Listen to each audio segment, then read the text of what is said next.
Hi everyone, my name is Ken. Welcome to This House. Today we are exploring the Frank Lloyd Wright House in Ebsworth Park in St. Louis, Missouri. I'm joined by Kathryn, and Kathryn, why don't you tell our audience a little bit about your role here? Well, as Ken shared with you, my name is Kathryn Feldt. I'm the Executive Director of the Frank Lloyd Wright House in Ebsworth Park. Many of you know it as the Kraus House, and we're happy to show you around. Before we go inside of this house, we will take a moment to talk about the materials here and the design of the house. So Kathryn, there are some really notable features to point out, including the bricks and the wood type and even these here. Can you tell us a little bit about how these elements all come together? Sure, absolutely. Well, it's all about materials, and Frank Lloyd Wright was very deliberate in the materials he chose, and what you're seeing here are standard red brick, and you can see these aren't really standard at all. A lot of these have this angle to them, and these aren't cut. The owners had to find a special mold. So Ruth Kraus, who I think is one of the unsung heroes of the construction of this house, found Alton Brick made those for someone in St. Louis. This is Tidewater Red Cypress. You're seeing red concrete, you're seeing glass in the windows, and all of these materials are what you're going to be seeing when you get inside the house, which is a very unusual approach in the 50s. You asked about some of the interesting elements. This would be referred to as a vertical gutter. So Frank Lloyd Wright does get a little bit of criticism for his flat, leaky roofs. Well, this system allows the rain to come, and it drains into released into this way. And when you come and visit us, this is a beautiful fall day, but when you're here on a rainy day and you stand right about here, it's like being in falling water, like you're in the middle of a waterfall. So there's all sorts of beautiful natural elements, and that is really in keeping with Frank Lloyd Wright's desire to create an organic architecture. So just sort of building on that, if you look behind you, Ken, you'll see that this house was sited into the slope of the hill, the rise of the hill, not on it. You're seeing the geometry everywhere immediately. So you're seeing Frank Lloyd Wright chose to focus on the dominant geometric form of the parallelogram. And this produces 60 and 120 degree angles, which provides beautiful vistas of nature and all sorts of interesting flows from one room to the next, as you'll see when we get inside. This house was designed in 1951. The design process took quite a while. There's a lot of correspondence back and forth from the Krauses to Wright. The Krauses were very involved in the design of their home. They had very specific desires based on Russell going to be working as an artist in his home. And that amount of thoughtfulness has us all eager to see the inside. What do you say we go check it out? Come on in.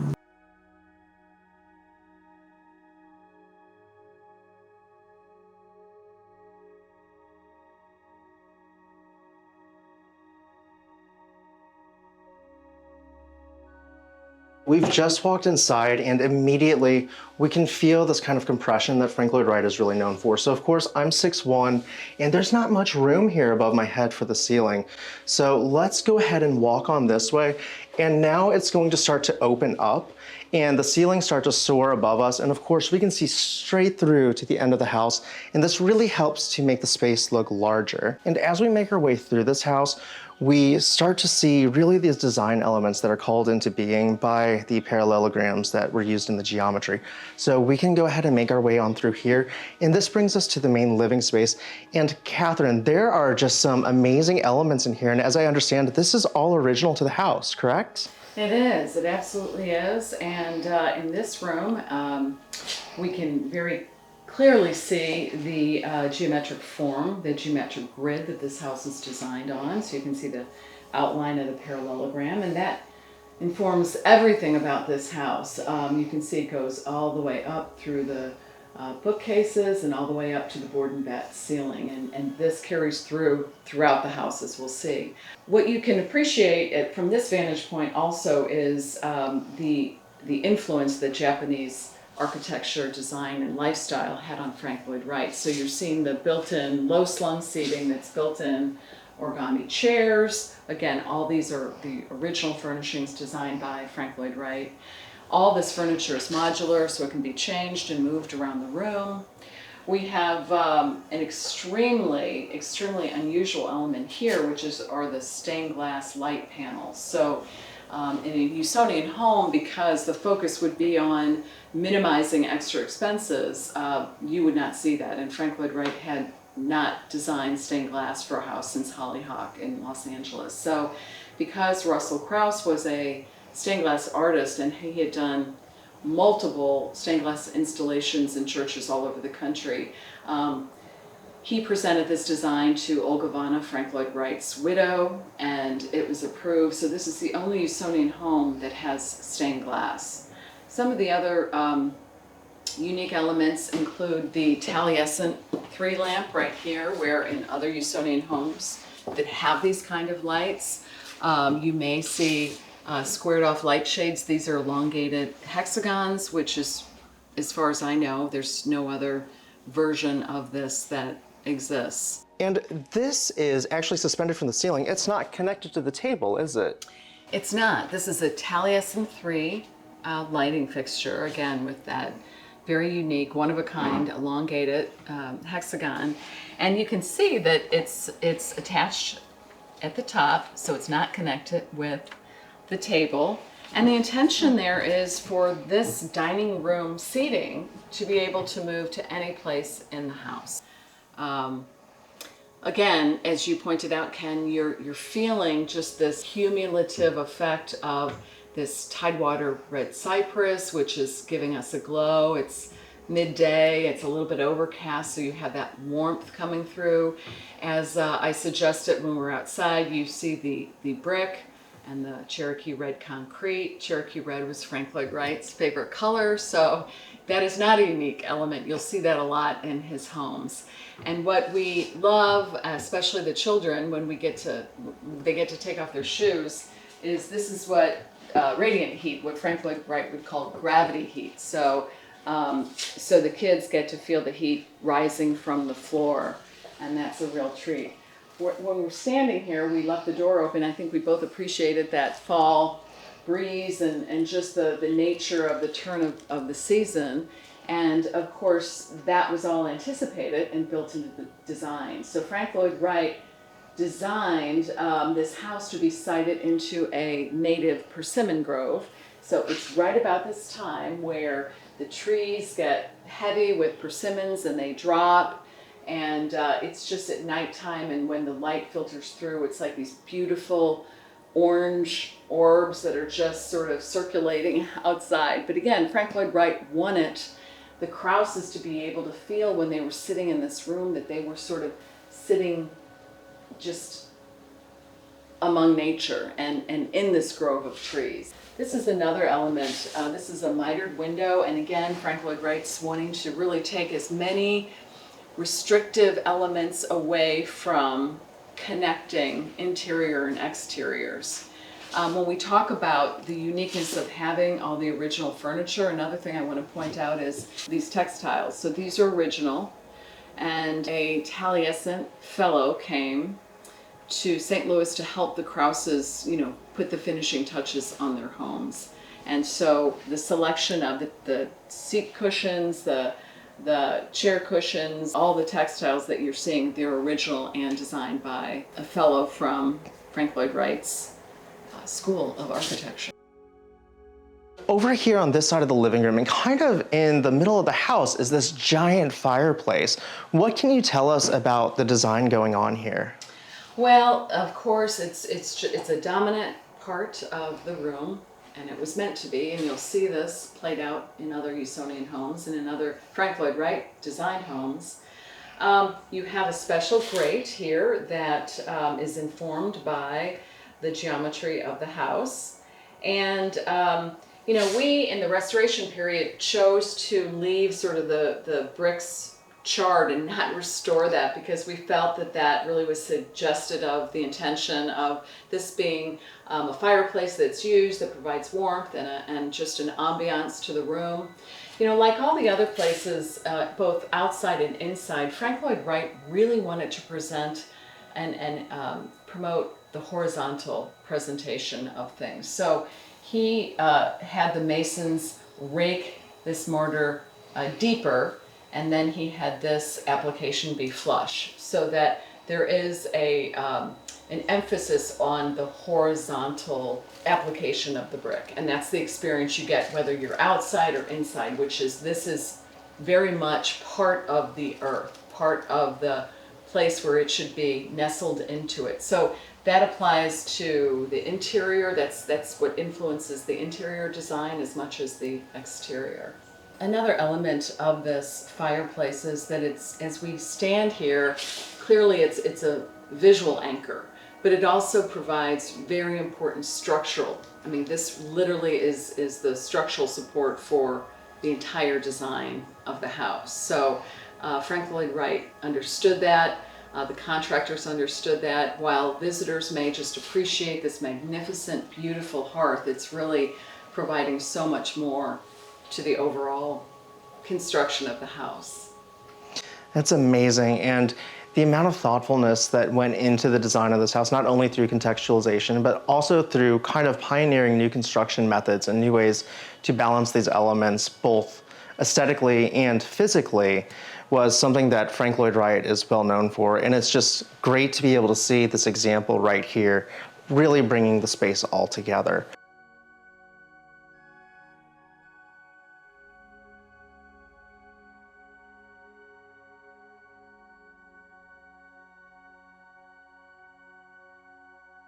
Now, passing out of the living room, we are beginning to be constricted again. There is a beam overhead that starts to really condense the space again before once again opening it up. And this actually brings us into the master bedroom. Well, and Ken, what you didn't have to do in making your way in was open the door. So this residence, really, it's obvious that there's no doors between one room. Again, that's by design. Frank Lloyd Wright wanted the flow to be easy from one room to the other. And the other thing that I'd like to point out is that the walls, none of the walls go all the way up to the ceiling. So again, that's part of promoting easy flow and giving a person a sense you're in a larger space than you actually are. So with no further ado, the real rock star element of this house is the parallelogram bed. The geometry forms every aspect of it, and this included. This is original textiles.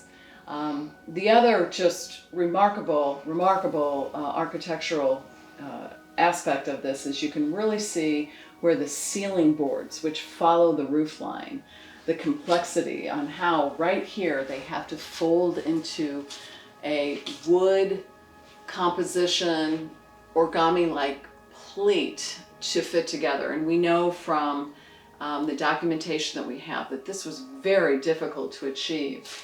So you can look here and you can see we're a little bit off here, but the contractor and original owner thought that was close enough. So the Krauses did want a lanai off of their bedroom, and they felt that was an opportunity for stargazing and just having private space, so they had Frank Lloyd Wright design taller walls. As you can see that there's built-in furniture. We have these built-in closets that have piano hinges, and this house was built in the 50s, and it's still remarkably relevant, actually before its time, with all the built-ins. So you have you don't have a great need for extra furniture. So, and we have, we're pleased to have extra textiles and cushions. So it's remarkable that this house came to us as stewards in such good shape with so many original things available that we can share with guests. And you mentioned something really interesting about how there wasn't really a need to bring furniture into the space because it was all designed to be part of the house. Mm-hmm. So we have the built-in desk here with shelving, and then even over here on the bed, we have shelves that go above the bed, and then shelves that kind of act as a side table as well, or a nightstand. That was the intention. The Krauses told Frank Lloyd Wright that they didn't like a lot of clutter. In fact, Frank Lloyd Wright was all about built-ins, just to conceal a lot of the stuff that other homeowners may just have laying around, or they may have an abundance of random furniture. He really wanted to eliminate that. So when Frank Lloyd Wright designed you a house, he designed the house, he designed the interior, he made recommendations on decor elements, and if Frank Lloyd Wright was in town and he visited you, he may just make some adjustments on where things should be if he didn't agree with where you had it. So.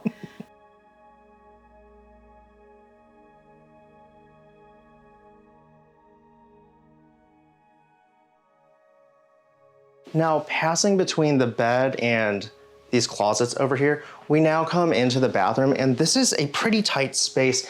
And once again, the space is really being released. We have a lot of really interesting elements in here.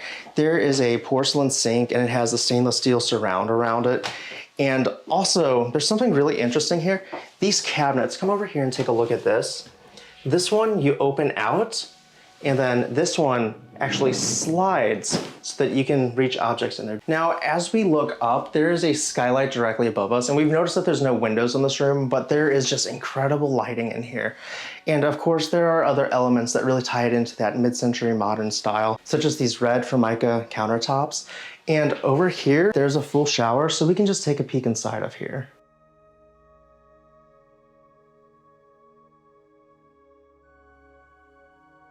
Making our way out of the bathroom, we will start to travel to the second bedroom that we'll see. And of course, Frank Lloyd Wright designed in such a way that he dictated how people would experience the space as they pass through it.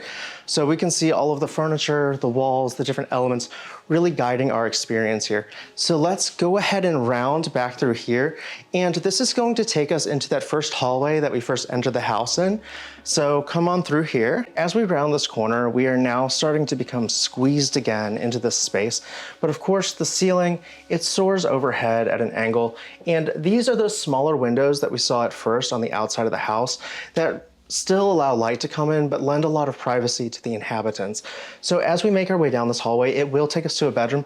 But first, there is a bathroom off to this side. So let's just peek in here. Now, inside of this bathroom, once again, there are no windows. There is a skylight up above us to allow an ample natural light. And something really fascinating is that there is no door, nor is there a screen on the shower. It is just completely open. So that's just one of those really interesting details. Making our way further into the house, we are going to terminate in a space down here at the end of the hallway. And this will bring us back to Kathryn, who can tell us a little bit about this amazing bedroom. Well, there's of course the wonderful surprise of the form of the bed being informed by the geometry of the house. So we have a bed that's essentially an elongated hexagon. You're seeing a lot of the same elements that are repeating through the house, these interesting angles. We know that originally the intention was to have a closet here. Frank Lloyd Wright thought that the Krauses would need a place for their clothes, but the Krauses ultimately decided they wanted that area open. As we've talked about before, as a way to cool off. These textiles are a way to do that. So these could be drawn so that it minimized the heat coming into the house. You continue to see the gallery. Ruth Kraus, who we haven't talked a lot about, she was one of the first graduates from Washington University School of Law, so she would have had a lot of books. We know that Russell displayed a lot of his artwork, and we're seeing one of Russell's early works right here. So Russell was displaying things. They took great use of all of the gallery space that was designed for them. What we have just right behind you, Ken, is a special exhibit which features images from the 8 properties that were recently inscribed on the World Heritage List. So we don't always have something on that wall because again, we like to really showcase the architectural features of the house.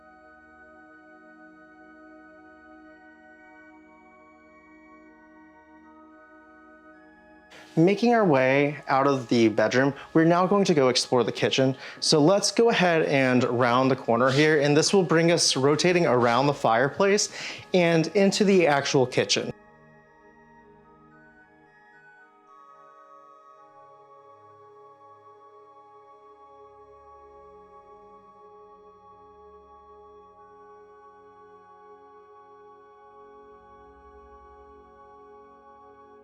There are some interesting attributes of this kitchen.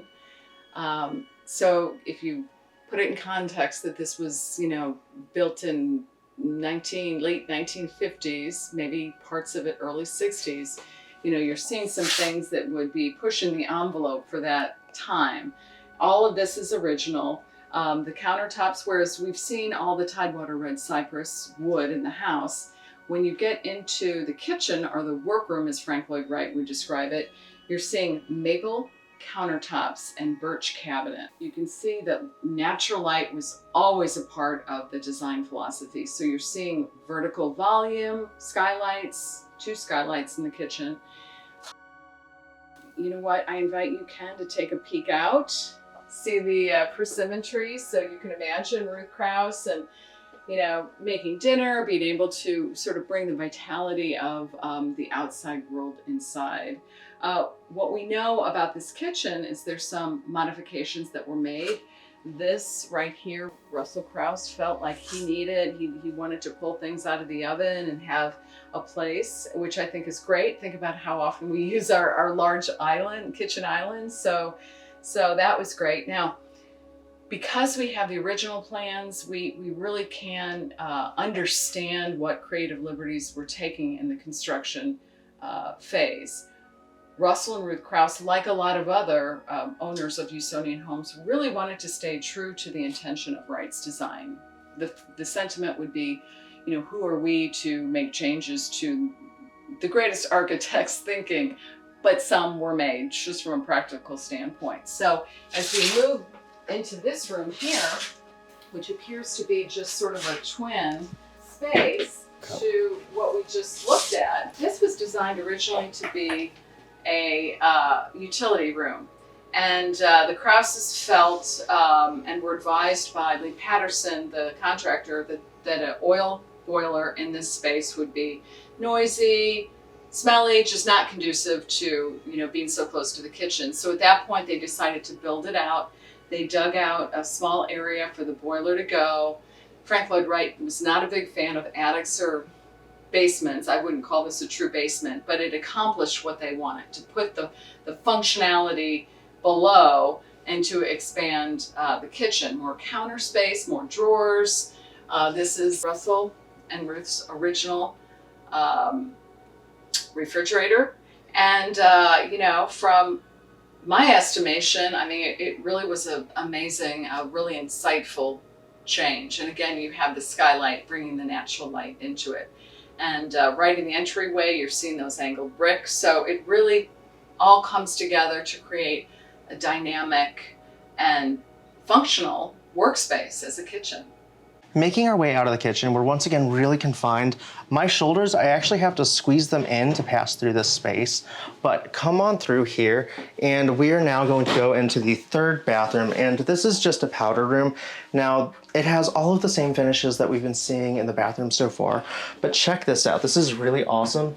The drawers here are in the shape of a parallelogram, and they come out flush with the wall at the same angle as the grid of this house. And that's just one of those extra details that just really helps to tie it all together.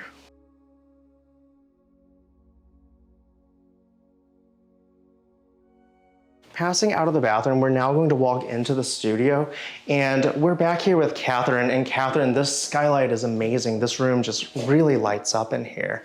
Yeah, this was Russell's studio, and again, Russell, who we have photographed here. This is Russell and Ruth Kraus. He was an artist, and he made it clear to Frank Lloyd Wright that he would be working. He'd have a home office. He didn't realize that in 2021 most of us would have a home office, but he made it clear that he wanted his studio to be part of the house.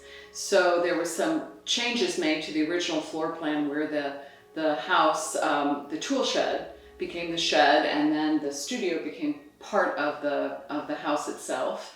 And I love this room because it just really features so many of the elements that you've seen all over the house. You're seeing this skylight, and you're seeing a parallelogram, you're seeing a triangle, you're seeing a trapezoid, you're seeing a hexagon. So it really is sort of this culmination of geometry. You're seeing the interesting ceiling boards, just dynamic ceiling element with the Tidewater red cypress. Again, I can't emphasize enough, call your attention to the fact that the materials that were used on the outside are used again. What this wood treatment is, it's called reversed board and batten, and it's just a much more design focused. It offers a really artistic design to the interior of the room. You can see that we have a fireplace and a terrace, and we know that this was important to Russell because in our paper collection where we have the correspondence between the two, we knew that that was going to be something he wanted.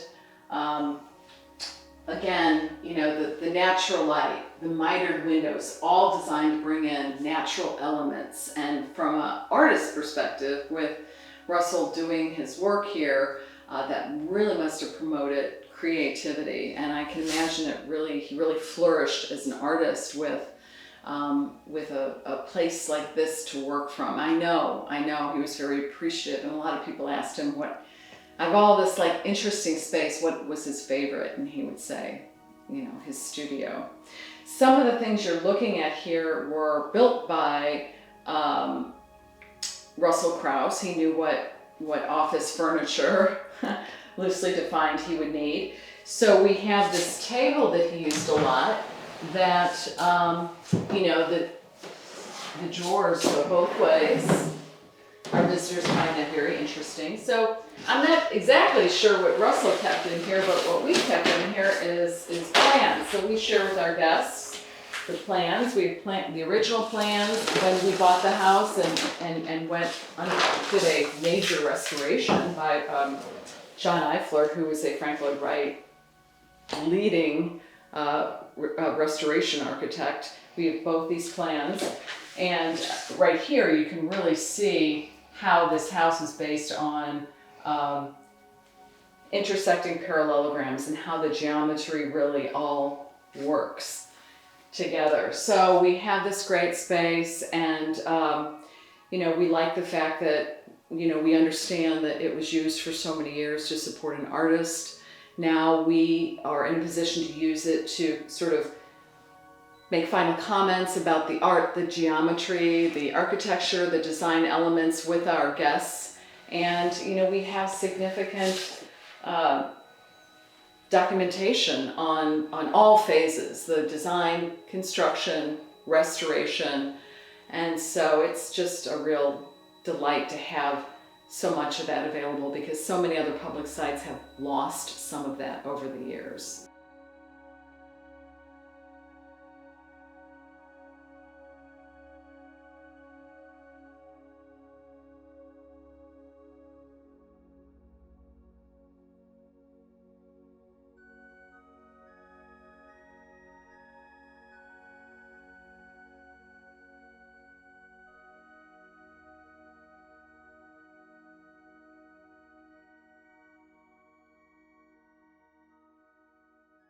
Kathryn, I want to thank you so much for allowing us to film here and for telling us so much about this house. Absolutely. It's partnerships like this that allow us to create an awareness of the house and really promote and inspire people not only about this architecture, about sort of the architectural landscape in our community and region. So thank you for being here. Absolutely. And I've got to ask you, can you tell our audience why preservation matters, why sites like these matter? Wow, there's a lot to say there, but I guess in my role I've been so humbled, and it's been such a pleasure to share the story of this property, which has so many different chapters. And the primary intention of our mission is to preserve it so that other future generations can understand the importance of Frank Lloyd Wright's legacy, Certainly the story of the Krauses, who were up against so much to realize their dream home, but the resiliency and the determination to make it happen. And, this is one of only 5 Frank Lloyd Wright designed homes in Missouri, and all over the country we're losing this remarkable architecture. So I think it's extremely important that, we here promote the understanding of the value, which is these are histories. This tells us about ourselves, about how people lived, how people, were able to achieve things that enhanced their lives and the lives of the people in their community. So these stories can't be lost. And for us, we're still, I feel like we really need to be more focused on collecting the oral history, the people who were part of this story, so that we can continue to engage the general public who is just ravenous to understand about Frank Lloyd Wright, architecture, design, and all the other themes and important issues that are around that. Yep, and back to the general public, this is open to the public in some regard, correct? Absolutely. I mean, that's why we do what we do. I mean, the Krauses in the 50s spent a lot of time communicating with Frank Lloyd Wright. They persevered in getting the house built. In the late 90s, a very dedicated, tenacious group of preservationists wanted to make sure that developers did not tear it down, and it was definitely vulnerable to that. And they were able to do that. And for the reason of not just preserving it so it doesn't go away, but to engage the public in the issues of preservation. How do we do this? Anything we do, any preservation project involved in the house, we engage the public of great diversity, not just architects and builders and people who have a professional or interest in the built environment, but students. We have an extensive student program that allows students elementary age all through lifelong learning age, which I would put myself in that category. We have programs that allow them to learn about and be inspired by this property and so much of the interesting architecture around them, because it really has a profound impact to the way we live. Okay, so how can the public come visit you? Well, we have public guided tours, and we have tours currently on Wednesdays and then on the weekends, Saturday and Sunday. And what you do is you go to our website and you can book online, because we have we really value people getting a good immersive experience. The tours are small, so we encourage people to book their tour ahead of time. And so we invite people to do that. There are some other things that people can do to be part of our work. We have a membership program, and truly we exist because our members are part of our mission. Becoming a member starts at $35, and there's a variety of benefits that are associated with every level, but that allows unlimited, to some degree, access to the house and other benefits. We have a reciprocal membership level that allows people to visit other public sites all around the country. And then the other thing I wanted to point out is, if people do, enjoy what we've been talking about, maybe they've been here, maybe not, we have a book that was written, and I'm going to give you this as a parting gift, but it really does, illuminate sort of this process that we've been talking about it, and it includes some pictures. So if anybody's interested in that, but mostly go to our website. We've got virtual tours, we have opportunities to visit special events, we have a few items that are available for purchase. So I really emphasize that whether you're from the community or beyond, a visit to the house is really important, because just as you probably feel right now, it's a special place. But there's also opportunities through virtual experiences and other things that you can have.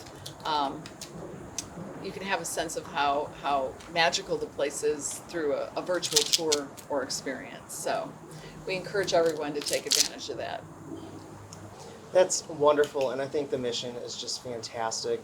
And everyone watching at home, if you would like to visit this house, I'm actually going to put the link down in the description so that you can plan a visit here. And Kathryn, I want to thank you so much again for opening up the doors here and for allowing us to film. It has been an absolute pleasure, and just experiencing this in person has been a treasure beyond what any photo or video tour could ever do. So thank you so much. You're quite welcome.